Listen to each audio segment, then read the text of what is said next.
খেলা হবে না, খেলা শুরু হয়ে গিয়েছে। 2026 সালের ভোটের খেলা।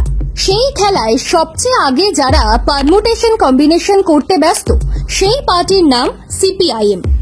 হ্যাঁ, ঠিকই শুনছেন, সেই সিপিআইএম যারা 34 বছর বাংলায় রাজ্য সরকার চালিয়েছে। পশ্চিমবঙ্গের আসন সংখ্যা যাদের এই মুহূর্তে শূন্য, সেই পার্টির কাছে এখন এক অদ্ভুত চ্যালেঞ্জ, নতুন মুখ্যমন্ত্রী প্রার্থী বাছাইয়ের চ্যালেঞ্জ। অনেকে বলতে পারেন গাছে কাঁঠাল গোফে তেল, কিন্তু রাজনীতির চিত্রনাট্য রূপকথার গল্পের চেয়েও অদ্ভুত। ভোটের রাজনীতি তো বটেই, কখন যে কি হয় তা কে বলতে পারেন? কে ভেবেছিলেন কেজরিওয়াল নামে কেউ দিল্লির মুখ্যমন্ত্রী হবে? 2026 সালের ভোটের পর যে কোনো বামপন্থী ফের বাংলার মুখ্যমন্ত্রীর চেয়ারে বসবে না, এমন সম্ভাবনা ক্ষীণ হলেও সম্পূর্ণ উড়িয়ে দেওয়া যাবে না একটাই কারণে। সেটা হলো রাজনীতির খেলায় ছন্দে ছন্দে কখন যে কি রং বদলায় কেউ জানেন না। অবশ্য মুখ্যমন্ত্রীর চেয়ারে বসার আগে হলো মুখ্যমন্ত্রী পদের প্রার্থী বাছাই। তৃণমূল কংগ্রেস থেকে মমতা বন্দ্যোপাধ্যায়ের নাম সুনিশ্চিত করে বলা যায়। দিদির পরবর্তী জামানায় ভাবি মুখ্যমন্ত্রী হিসেবে ওঠে একই রকম ভাবে চূড়ান্ত হয় অভিষেক বন্দ্যোপাধ্যায়ের নাম। বিজেপি থেকে মুখ্যমন্ত্রী প্রার্থী হিসেবে দৌড়ে এগিয়ে শুভেন্দু অধিকারী। ট্র্যাকে থাকছে সুকান্ত মজুমদারের নামও। এই মুহূর্তে বাংলার গেরুয়া শিবিরে এখন তার আসন কিছুটা টলমল করলেও উড়িয়ে দেওয়া যাবে না দিলীপ ঘোষের নাম। এবার পালা সিপিআইএম এর।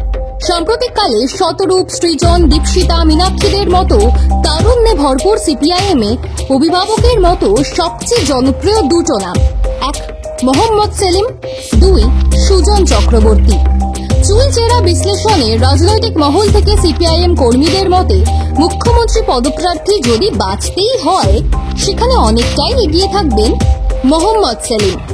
সমস্যা অন্য জায়গায়। সেলিমকে মুখ্যমন্ত্রী পদপ্রার্থী ধরে শূন্য থেকে বিধানসভায় জয়ের ভান্ডার পূর্ণ করতে গেলে এখনই আসরে নামতে হবে। সেখানে বাদ সাধছে সিপিআইএম এর সর্বভারতীয় সম্পাদকের পদ। সীতারাম ইয়েচুরির জায়গায় প্রথম বাঙালি হিসেবে আগামী এপ্রিলে প্রথম সর্বভারতীয় সম্পাদকের দায়িত্ব পেতে পারেন সেলিম। কিন্তু সিপিআইএম এর নানান সূত্রের দাবি সেই পদ নেবেন না সেলিম।